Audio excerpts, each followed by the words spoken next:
नमस्कार विद्यार्थियों। आपकी विशेष मांग पर आज मैं जो टॉपिक आपके सामने लेके आया हूं उसका नाम है राजस्थान की जलवायु। ध्यान से समझेंगे। राजस्थान की जलवायु। आपने जिस तरीके से राजस्थान की जलवायु को पढ़ रखा है मैं वह नहीं बताने वाला हूं। तो हम क्या पढ़ेंगे? आपको पता होगा दो वैज्ञानिकों ने राजस्थान की जलवायु को निम्न प्रकार से बांटा है। एक तो जैसे कि आपको नाम पता है कोपेन, कोपेन का जलवायु वर्गीकरण, और दूसरा नाम हमारे सामने आता है थार्नवेट, थार्नवेट का जलवायु वर्गीकरण। इन दो लोगों ने, जैसे कि हम बात करें कोपेन की, तो कोपेन ने जलवायु का वर्गीकरण किया है, वह किया है वनस्पति के आधार पर। एक बार तो ऐसे ही सीधा क्वेश्चन पूछ लिया जाता है कि कोपेन ने राजस्थान की जलवायु का वर्गीकरण किस आधार पर किया है? हमारा आंसर होगा वनस्पति के आधार पर। दूसरा है थार्नवेट। तो थार्नवेट ने राजस्थान की जलवायु का वर्गीकरण किया है, यह किया है वर्षा के आधार पर। आज जो मैं आपके लिए पढ़ाने वाला हूं वो आज हम देखेंगे कोपेन का जलवायु वर्गीकरण।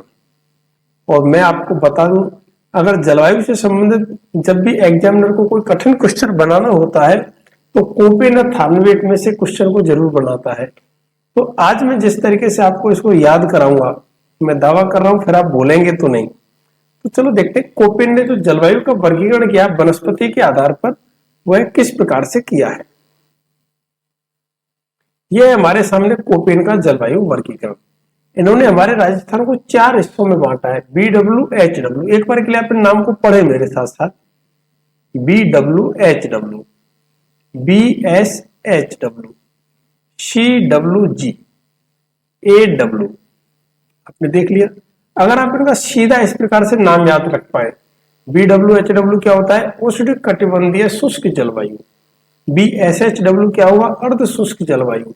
CWG क्या होगा? उप आर्द्र मानसूनी जलवायु। AW क्या होगा? आर्द्र जलवायु। अगर आप इनको इस प्रकार से ध्यान रख लिया फिर तो मैप में पकड़ना आसान हो जाएगा। लेकिन अब ध्यान रख नहीं पा रहे हैं और एग्जाम में क्वेश्चन आता है, तो अब मैं आपको ट्रिक बता देता हूं। आप इसको कैसे याद रखेंगे? आप ऐसे याद रखें कि दो फौजी हैं, एक का नाम है भवानी हवलदार, दूसरे फौजी का नाम है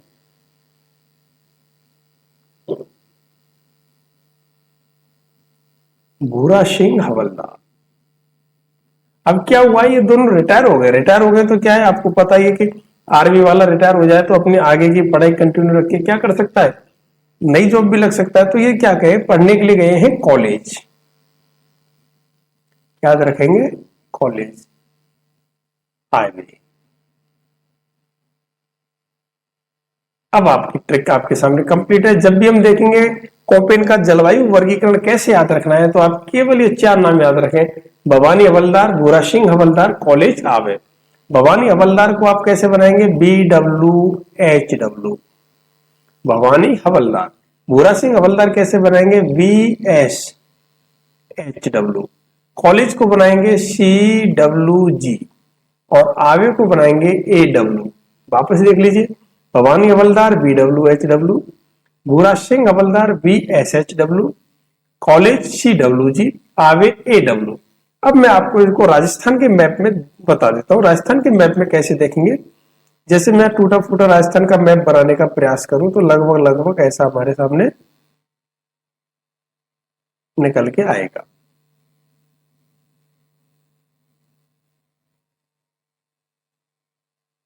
ये हमारे सामने राजस्थान का मैप आ रहा है।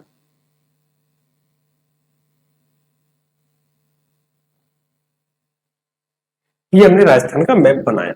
अब यहां आप देखेंगे तो जो BWHW जो भवानी हवलदार बात कर रहे हैं, उष्ण कटिबंधीय शुष्क जलवायु, इसको आप इस प्रकार से एक लाइन खींचेंगे तो ये जो हिस्सा हो गया ये हो जाएगा BWHW वाला। यहां मोटे मोटे कौन कौन से हमारे जिले आज शामिल हो जाएंगे? एक तो आपका आ जाएगा जैसलमेर। जैसलमेर के बाद में थोड़ा सा हिस्सा आएगा जोधपुर का, JODH। तो यहाँ पे पूरा जिला शामिल हो जाएगा बीकानेर, और यहां शामिल हो जाएगा गंगानगर। अब हम अपन देखते हैं VSHW, भूरा सिंह हवलदार। इसके लिए आप लाइन कैसे खींच दीजिए, ऐसे अरावली के बिल्कुल समानांतर भूरा सिंह हवलदार। इस क्षेत्र में कौन कौन से जिले आ रहे हैं, ऐसे जिले जो इन 4 जिलों में शामिल नहीं है और अरावली के पश्चिम में स्थित हैं, वो सारे जिले इसमें आ जाएंगे। जैसे कि कौन कौन से जिले हो गए आपके, मोटे मोटे अपन इंपोर्टेंट जिले देखें तो बाड़मेर हो जाएगा आपका, यहां जालौर आ जाता है, सिरोही आ जाएगा, सिरोही के ऊपर पाली, और यहां बड़ा जिला नागौर, आपके शेखावाटी वाले जिले। ये सभी क्षेत्र हमारा किस क्षेत्र में आ जाएगा, अर्धशुष्क जलवायु में। आपको ये भी पता है, जब हम जलवायु रेखा के अकॉर्डिंग देखते हैं, वर्षा के अकॉर्डिंग देखते हैं, तो ये तो जो रेखा ये तो है आपकी 25 सेंटीमीटर, और ये रेखा कौन सी है फ्रेंड्स, 50 सेंटीमीटर। अगला है आपका CWG। इसको देखिए आप ऐसे काटें, थोड़ा सा तो हिस्सा ये आ गया हमारे साथ ये, और थोड़ा हिस्सा शामिल हो जाएगा इसमें ये वाला। कहने का मतलब ये आपका AW हो गया और ये भी AW हो गया, आर्द्र जलवायु वाला। और ये जो हिस्सा बचा है आपके सामने, ये बच गया हमारे पास कॉलेज CWG। अब आपको इसमें से कैसा भी क्वेश्चन पूछ लिया जाए, अब आपका आंसर आसानी से निकल के आ जाएगा। तो आप ध्यान रखेंगे, कोपेन का जलवायु वर्गीकरण किसके आधार पर किया गया है। कोपेन का जो जलवायु वर्गीकरण है उसका आधार क्या है। कई बार तो सीधा सीधा यही क्वेश्चन पूछ रहा था, तो आधार आप सीधा ही बताएंगे क्या है, वनस्पति। कोपेन ने जो अपने जलवायु का वर्गीकरण किया राजस्थान का, किस आधार पर किया है, वनस्पति के आधार पर। कितने भागों में किया है, 4 भागों में। राजस्थान को कोपेन ने कितने भागों में बांटा है, 4 भागों में बांटा है। क्या नाम है उनके, BWHW, BSHW, CWG, AWG। याद कैसे रखेंगे, भवानी हवलदार, भूरा सिंह हवलदार, कॉलेज आवे। BWHW भवानी हवलदार, भूरा सिंह हवलदार, BSHW कॉलेज, CWG आवे, AW। हमने राजस्थान के मैप में 4 लाइन आपके लिए बता दी है। सबसे पहले आपका ये वाली जो हमने हिस्सा है, ये तो हो गया BWHW, ये वाला हिस्सा हो जाएगा VBSHW, ये वाला आपका हिस्सा हो गया CWG, और ये वाला दोनों हिस्से हो जाएंगे AW। आशा करता हूं अब आपको कोपेन का जलवायु वर्गीकरण समझ में आ गया होगा, और इससे संबंधित कोई भी क्वेश्चन आपके एग्जाम में आएगा तो वो गलत नहीं होगा। थैंक यू फ्रेंड्स, धन्यवाद।